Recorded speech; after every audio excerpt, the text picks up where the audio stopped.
నిర్గమకాండము 4వ అధ్యాయము. ఇది 3వ అధ్యాయమునకు కొనసాగింపు, కంటిన్యూటీ. 3వ అధ్యాయములో మనం ఏదైతే చూచామో, ఏదైతే ధ్యానించామో దానిని కొనసాగింపజేయుచున్నాడు దేవుడు. ఇక్కడ బైబిలులో కొన్ని అధ్యాయములకు కనెక్టివిటీ ఉంటుంది, కొనసాగింపు. కొన్నింటికి ముందు అధ్యాయము తర్వాత అధ్యాయము సంబంధము ఉండదు. ఆ క్రమములో ఈ 4వ అధ్యాయమునందు మరి మోషే దేవునితో మాటలాడుట, మోషే తన పనిలో తానున్నాడు. తన దృష్టి, తన ఆలోచన మా మందలు ఎలా ఉన్నాయో, ఏమవుతున్నాయో. మందను విడిచిపెట్టి మహిమ దగ్గరకు వచ్చాడు. మందను విడిచిపెట్టి దేవుని సమక్షములో సమయము గడుపుతూ ఉన్నాడు. కానీ బాధ్యత కలిగిన వాడికి ఆ మందలు ఇప్పుడు ఎలా ఉన్నాయో, మామగారికి జవాబు చెప్పాలి, కరెక్టే. కానీ నీ ముందున్నది నీ మామగారి కంటే కూడా గొప్పవాడైనటువంటి పరిశుద్ధుడైన దేవుడు. దేవుని బిడ్డ, బాధ్యత కలిగిన వారు వట్టిగా ఉండలేరు. నిరంతర ఆలోచన, తలంపులు కలిగి ఉంటారు. ఇక్కడ వాక్యములో చూస్తే మోషే గారు దేవునికి జవాబు ఇవ్వడం మొదలుపెట్టారు. మరి నెగిటివ్ జవాబు ఇందులో కనబడుతూ ఉంది. చిత్తగించుము, వారు నన్ను నమ్మరు. ఒక్క నిమిషం. వారు అనగా ఇశ్రాయేలీలు నన్ను నమ్మరు. నిజంగా ఎందుకు ఈ మాట అన్నాడు? మనం మనతో కొందరు మాట్లాడేటప్పుడు ఒక మాట అంటే, అదేంటి అంత మాట అనేసావు, అదేంటి అలాగన్నావు అంటాం. దేవుడు కూడా అలాగే. నమ్మరా? నిన్ను నమ్మరా? ఎందుకు నమ్మరు? నేను ఒక మాట అడుగుతున్నాను. మీరే ఇశ్రాయేలీలు అయితే మోషే గారు వచ్చి మీతో మాట్లాడితే మీరు నమ్ముతారా? ఎంతమంది నమ్ముతారు? చేయెత్తండి. మీకు 2 చేతులు ఉన్నాయి, 2 అవకాశాలే ఉంటాయి, 3 చేతులు లేవు. ఎంతమంది నమ్మరో చేయెత్తండి. కొంతమంది కుడి కాదు, ఎడమ కాదు, మరి ఏటో ఇది ఎటకారం అయిపోయింది మీకు. దేవుని బిడ్డ, ఎందుకు నమ్మాలి? మోషేని ఎందుకు నమ్మాలి? ఎందుకు నమ్మాలి? నీకు చరిత్ర తెలిస్తే మోషేని నమ్మరు. ఆయన అన్నది కరెక్ట్, నేను కూడా నమ్మను.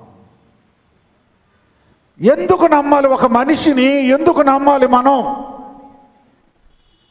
మానవులు ఎప్పుడు కూడా ఏం చూస్తారు అని అంటే, అసలు ఈ మోషే బ్యాక్గ్రౌండ్ ఏంటి? ఏంటి మోషే బ్యాక్గ్రౌండ్? ఒకడిని చంపేశాడు, ఈజ్ ఎ మర్డరర్. ఒకడిని లేపేశాడు, ఒకడిని హత్య చేశాడు. ఇటువంటి వాడికి దేవుడు కనబడ్డాడా? నమ్ముతావా? ఆడి సంగతి మనకు తెలియదు ఏంటండి. ఆయన ఒకప్పుడు ఐగుప్తీయుడిని ఒకడిని చంపలేదా? మరి చంపినోడిని, హత్య చేసిన వాడిని ఎవరైనా నమ్ముతారా? నమ్ముతారా?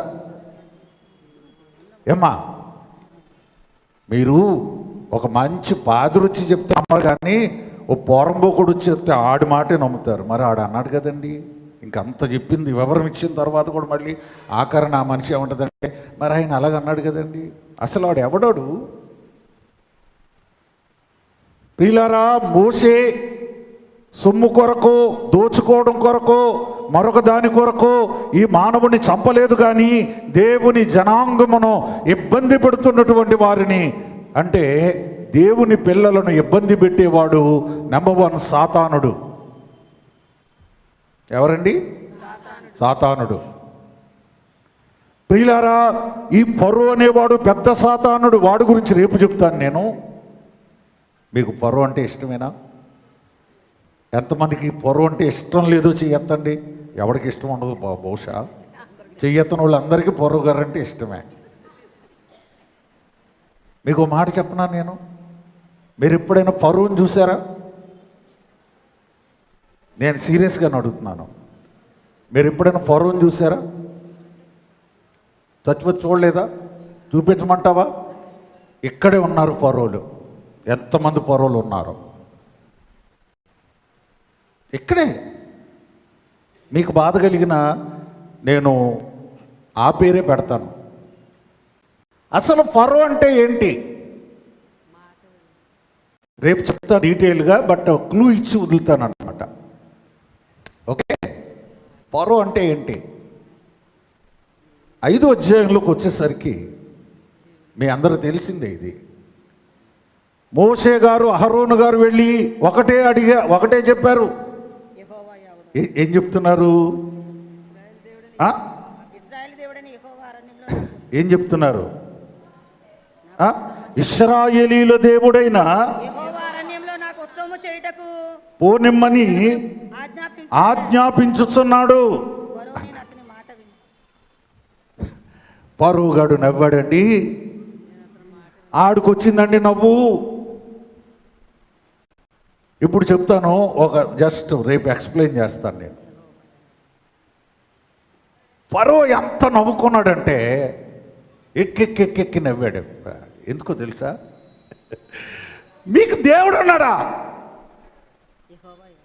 మీకు దేవుడు ఉన్నాడా? ఎప్పుడు ఎవడు అసలు మీలో ఎవడు ఆ దేవుడు పేరెత్తినట్టు నేను ఎప్పుడు వినలేదు. ఇన్ని సంవత్సరాల్లో, 400 సంవత్సరాల్లో మీకు దేవుడు ఉన్నాడా అసలు? ఇప్పుడు చెప్పండి, ఫరో అన్నది నిజమా కాదా? ఇశ్రాయేలుకి దేవుడు ఉన్నాడు. కానీ ఏం జరిగిందంటే, ఈ ఫరో అనేవాడు ఇశ్రాయేలీల్ని దేవునికి దూరం చేశాడండి. మీకు అర్థమైందా? అర్థం అవలా. వీళ్ళని పనిలో పెట్టేసి, వీళ్ళని నలిపేసి, వీళ్ళని ఓవరుగా శ్రమ పెట్టేసి, వీళ్ళు దేవుడు పేరెత్తకుండా, దేవుడు ఊసెత్తకుండా, ప్రార్థన జోలికి వెళ్ళకుండా, కొన్ని తరాలు అసలు వీళ్ళకి దేవుడు ఉన్నాడనే సంగతే ఆ జ్ఞాపకంలోకి రాకుండా వాడు ఏం చేశాడంటే, కరెక్ట్ వర్డ్ ఏంటంటే, దేవునికి వారిని దూరము చేసెను అన్నారు. ఇప్పుడు ఇశ్రాయేలు ఏమైపోయారు? దేవునికి దూరం అయిపోయారు. ఎవడు దూరం చేశాడు? గట్టిగా చెప్పండి అందరూ, మరింత గట్టిగా చెప్పండి. ఫరో. మరి ఇప్పుడు ఇక్కడ ఫరోలు ఉన్నారన్నారు, నేను నిరూపించాలి కదా.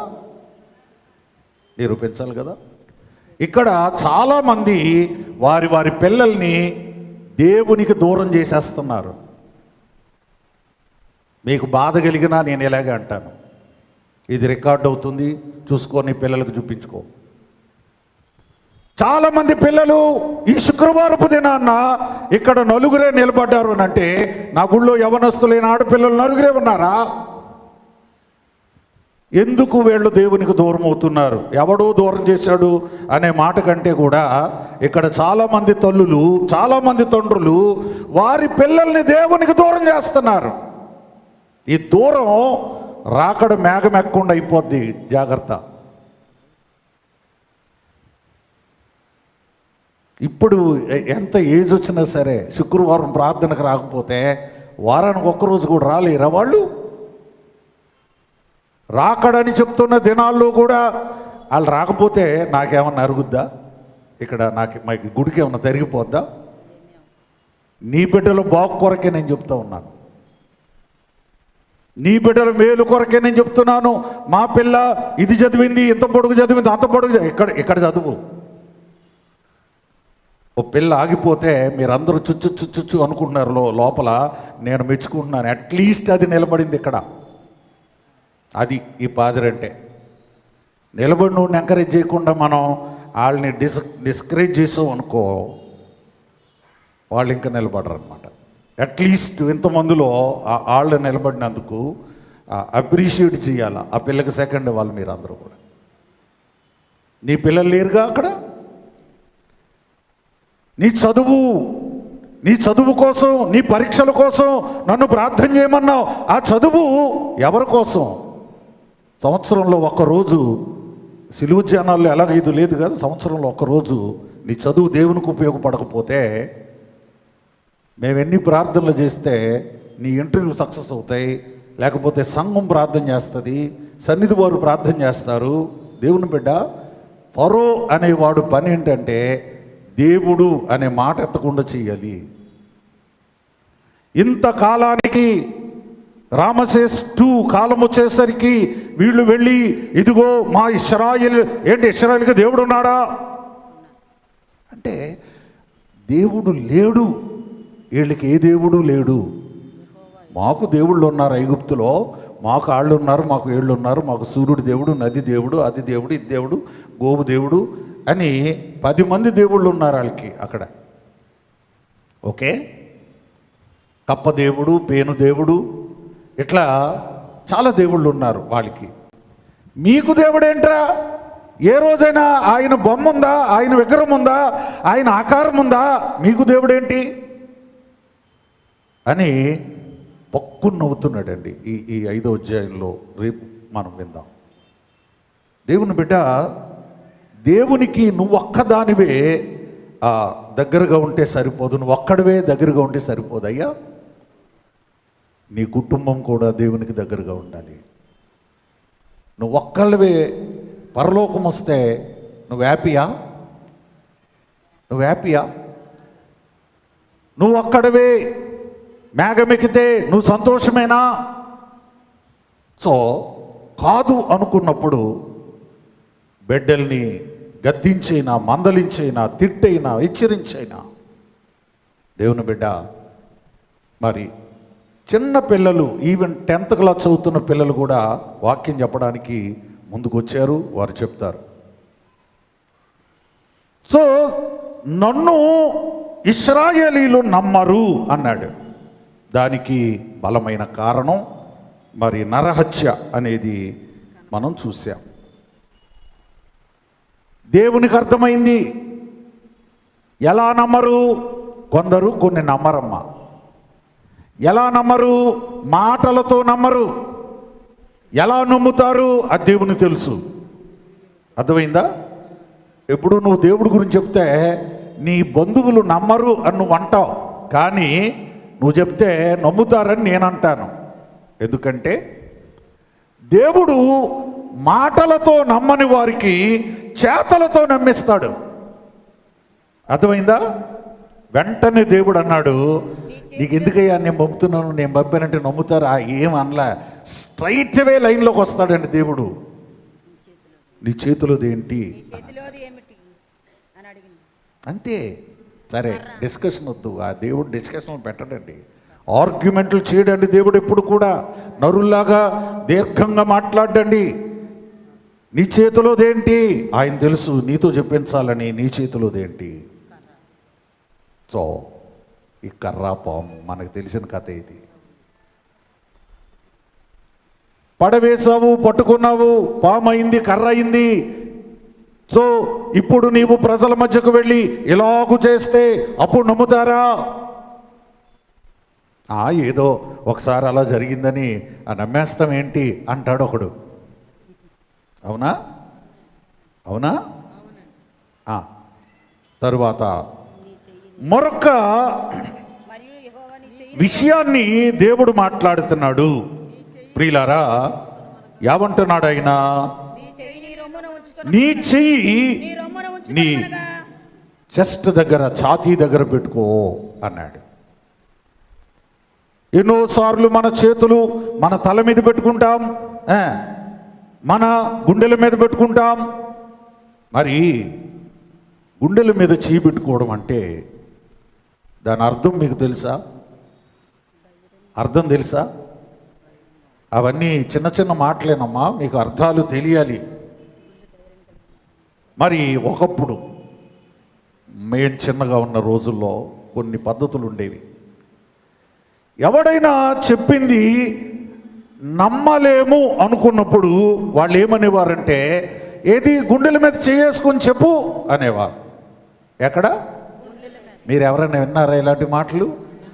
ఇప్పుడు అంతా సెల్ ఫోన్ యుగం, ఆ యూట్యూబ్లు ఈ తప్ప ఇవి తెలీదు ఎవడికి. ఎక్కడ చేసుకోవాలి? గుండెల మీద చేసుకోవాలి. దేవుడు అదే అన్నాడు, నీ గుండెల మీద చేసుకో. అంటే నువ్వు అబద్ధం చెప్పావంటే నీకు గుండె జబ్బు వస్తుంది. అందుకే ఇండియాలో గుండె జబ్బులు ఎక్కువ. మన వాళ్ళకి భయం ఉండదు కదా, ఎక్కడైనా చేసి అబద్ధం చెప్పేస్తారు. అందుకే గుండె జబ్బుతో లేచిపోయే వాళ్ళు ఎక్కువ మన దేశంలో. అత్యధికులు ప్రపంచంలో గుండె జబ్బుతో చనిపోయే రోగులు ఎక్కడున్నారు అంటే ఇండియాలోనే ఉన్నారు. ఎందుకంటే గుండెల మీద చేసుకొని ఎన్ని అబద్ధాలను మన వాళ్ళు ఆడగలరు. సో అది ప్రూఫ్ అన్నమాట.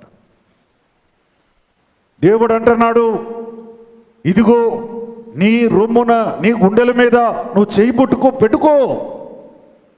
గుడిలో కొన్ని మాటలు చెప్పేటప్పుడంట అయ్యగారు ఓ రోజు వర్తమానంలో మాట్లాడుతూ నేనే పెట్టాను. ఆయన అన్నారు, మొదటి కన్యక అవ్వమ్మ, రెండవ కన్యక మరియమ్మ, మూడవ కన్యక ఎవరు? అవ్వమ్మ అయిపోయింది, మరియమ్మ అయిపోయింది. మూడోది ఎవరు? మూడో ఆడమనిషి ఎవరు? అయ్యగారు అన్నారు, మూడో కన్యక మీరందరూ అనండి, నేనే అనండి. నేనే అన్నప్పుడు నా చెయ్యి ఇప్పుడు గుండెల మీదకి వస్తుంది. ఇది దేవదాస్ అయ్య గారు నేర్పారు నాకు. కొన్ని దేవుని మందిరంలోనూ పలికేటప్పుడు నీ చెయ్యి గుండెల మీదకి రావాలా. దాన్ని ఇప్పుడు కాదు, ఎప్పుడైనా సరే, అంగీతం ఉన్నప్పుడైనా సరే నువ్వు పరిశీలన చేసుకుంటే కొన్ని మాటలు మాట్లాడినప్పుడు ఆటోమేటిక్గా ఇచ్చి ఇక్కడికి వస్తుంది. చాలా జాగ్రత్త. దేవుడు కూడా మోషేతో అంటున్నాడు, నీ చెయ్యి నీ గుండెల మీద పెట్టుకో, నీ రొమ్మున పెట్టుకో, చెస్ట్ దగ్గర పెట్టుకో అన్నాడు. పెట్టుకుంటే ఏమవుద్ది? ఏమవుద్దు ఆయన చెప్తాడు కదా.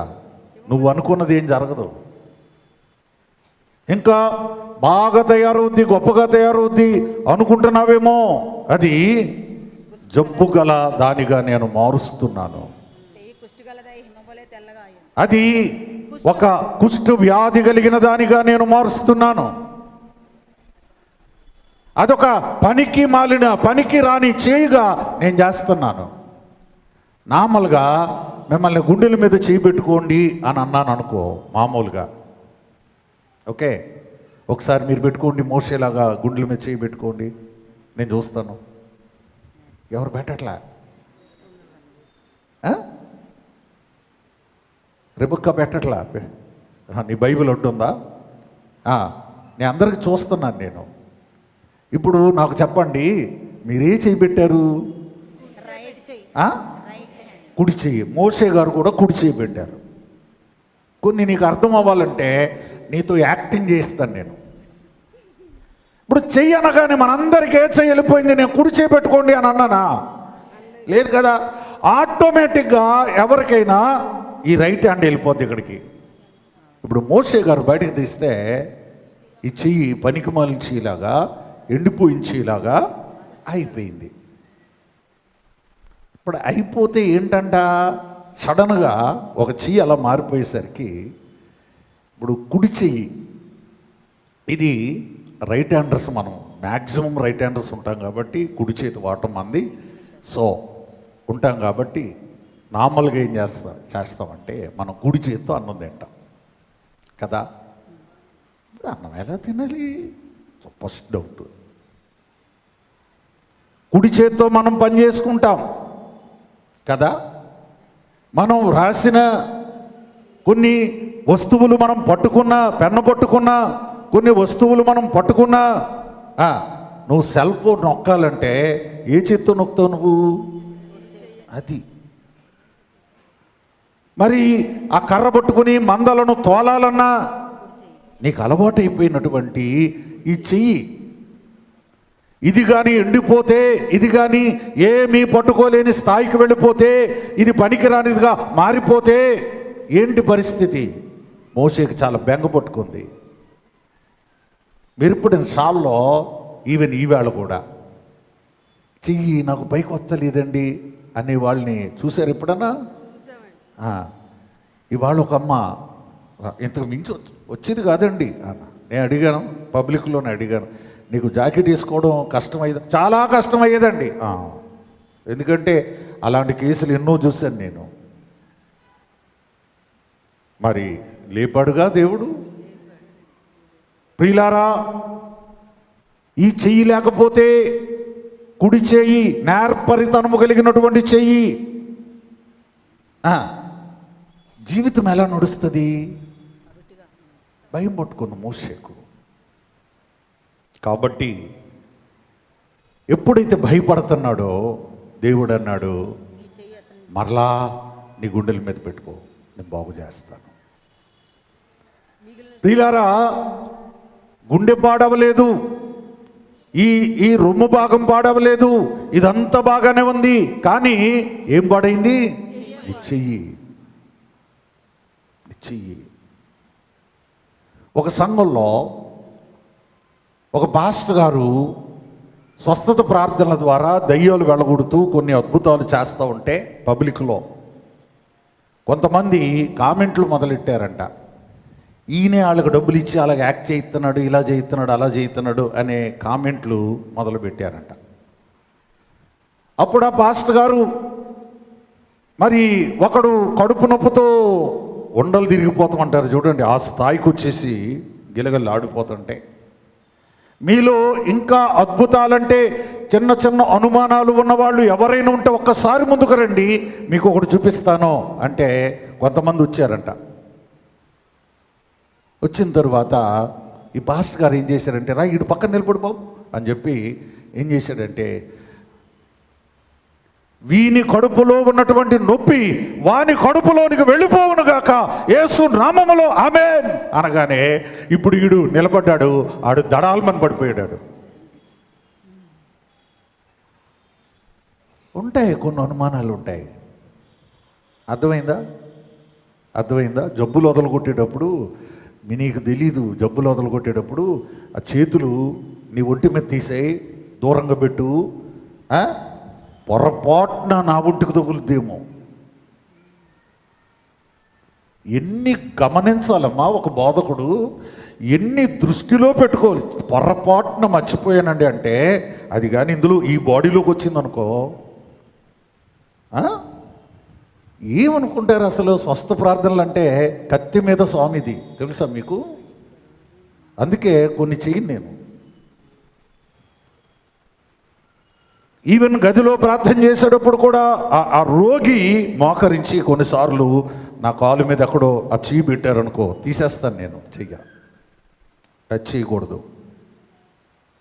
మీరు కూడా రోగులకు జబ్బులు వదులు కొడుతున్నప్పుడు ఆ నవ్వుతూ పక్కన ఉండకండి. కొంతమందికి అదొక సరదా, పిచ్చి. ఒక్కడిని రమ్మంటే హెల్ప్కి ముగ్గురు వస్తారు.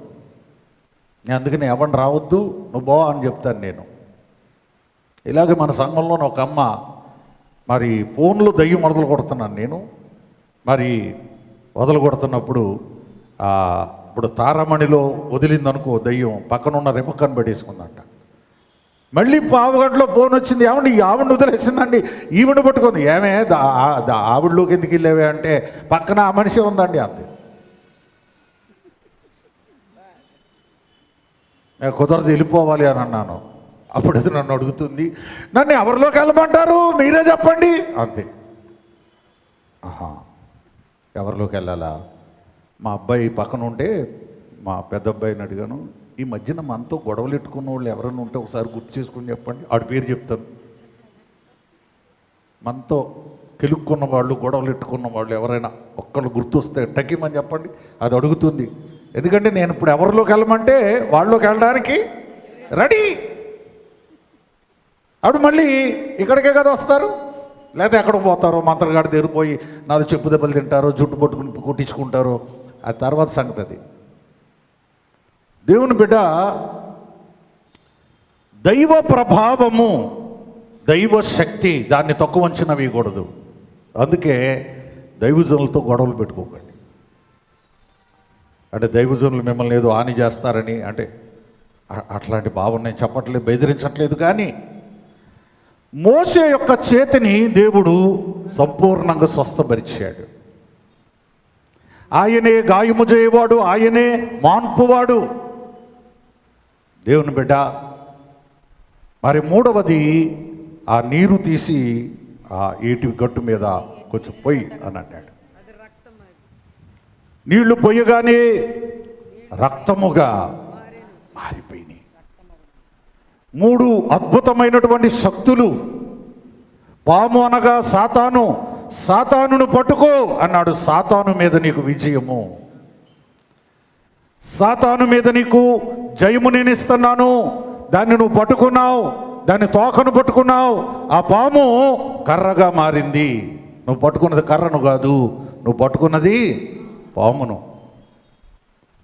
రెండవది ఏమంటే శరీరము. ఈ శరీరము ఎలా పాడైందో నువ్వు చూచావు.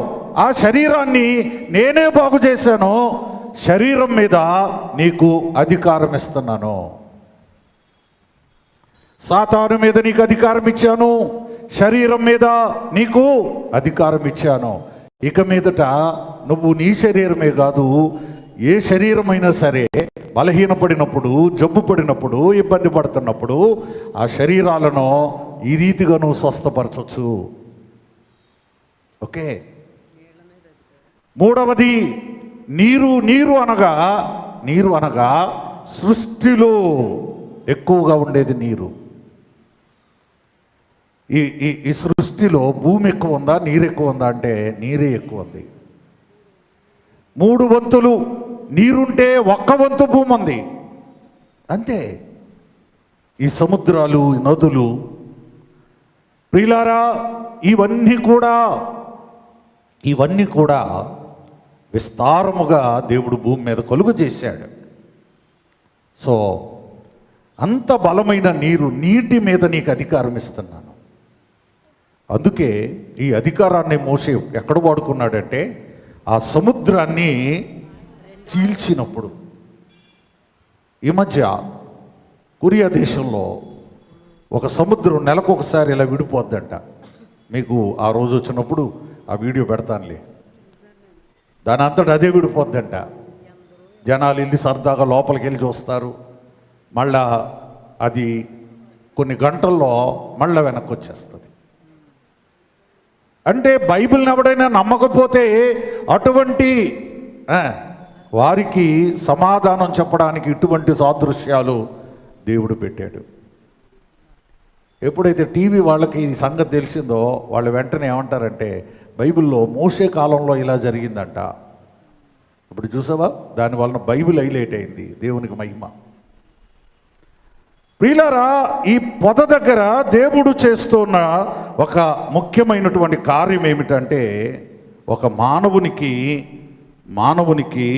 అద్భుతాలు చేసే శక్తిని దేవుడు ఇస్తున్నాడు. మానవునికి మహిమ కార్యాలు చేసేటువంటి శక్తిని దేవుడు ఇస్తున్నాడు.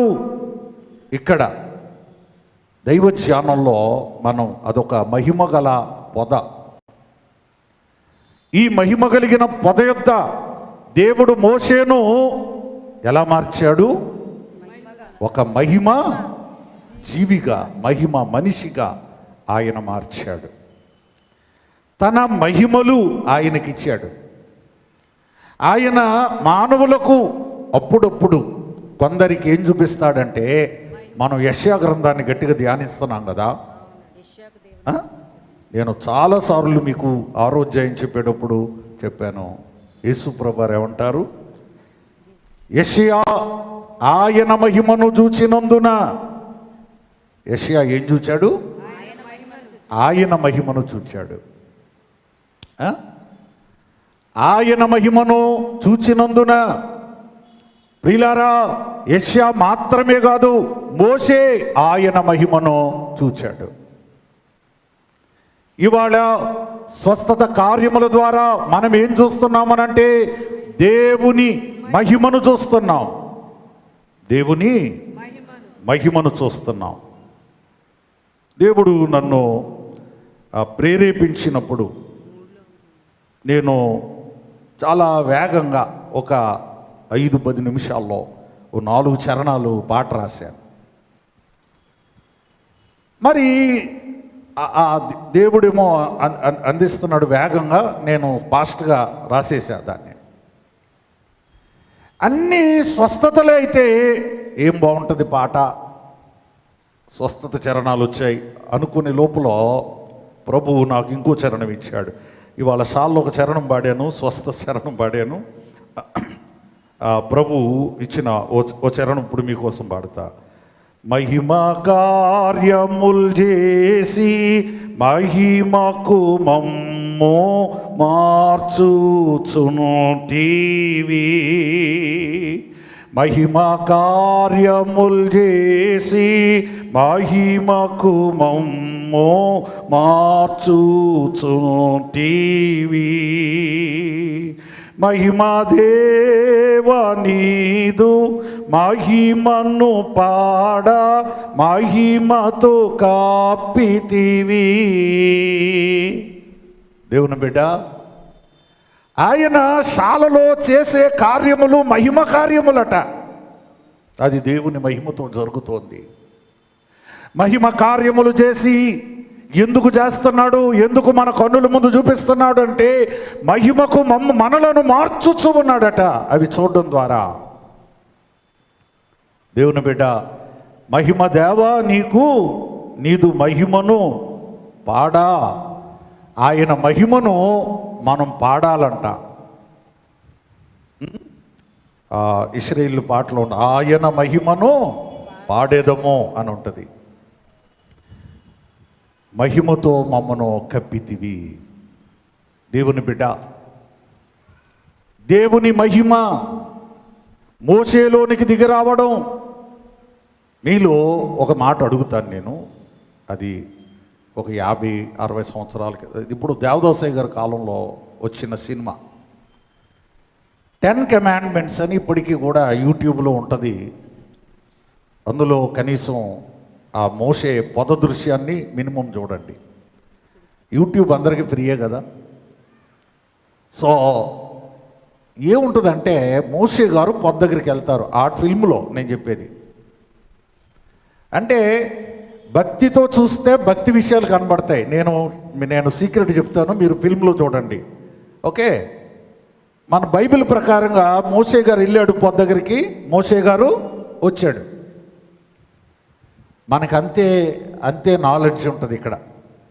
బట్ ఆ ఫిల్మ్లో 10 కమాండ్మెంట్స్లో ఏం చూపిస్తారంటే మోషే గారు పొద దగ్గరికి వెళ్ళిన తర్వాత మోషే గారు మరలా ఇంటికి వచ్చినప్పుడు సిప్పోరాగా చూస్తుంది. మొట్టమొదట ఆ సిప్పోర చూస్తుంది. చూసినప్పుడు ఆమె షాక్ అయిపోద్ది. ఎందుకంటే మోషే ముఖము ప్రకాశించుచున్నది. క్లియర్గా ఉంటుంది ఆ ఫిల్మ్లో. అది దాన్ని సినిమాగా కాదు, ఒక వాక్యంగా చూడాల. అయ్యగారు అన్నారంట, అయ్యగారిని చూడడానికి ఎవరో గుంటూరు వెళ్తే, అమ్మ వెళ్ళేటప్పుడు విజయవాడలో 10 కమాండ్మెంట్ చూసి వెళ్ళండి అన్నారంట అయ్యగారు. తప్పేమి లేదు, అలాంటి దైవికమైన చూస్తే తప్పేమి లేదు. దేవుని బిడ్డ, దేవుని మహిమ మోషేలోనికి రావడం. మహిమ లేకపోతే, ఈ మహిమ పొదయొద్ద పొందకపోతే ఆయన ఐగుప్తుకు వెళ్ళలేడు. ఏముంది నీ దగ్గర అంటే మహిమ ఉంది, దేవుని మహిమ.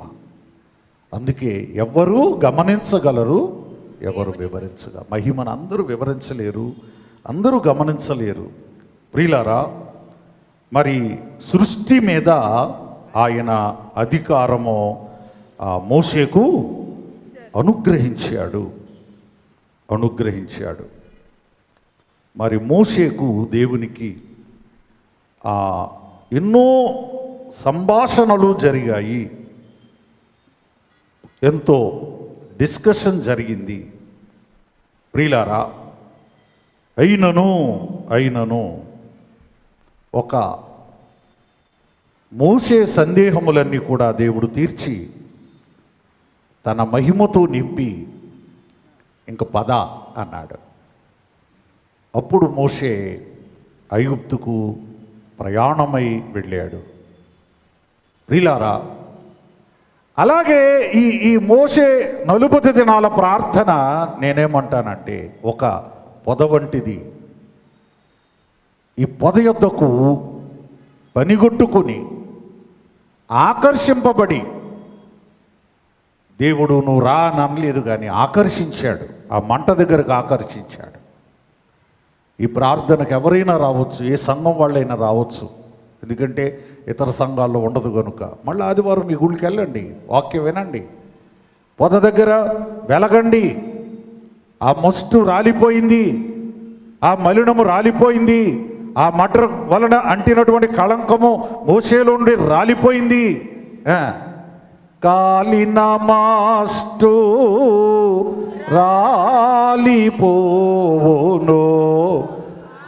కలుగును వీలు. ఇప్పుడు మోషేకు కాంతి కలిగింది, అంతేకాదు శాంతి కలిగింది.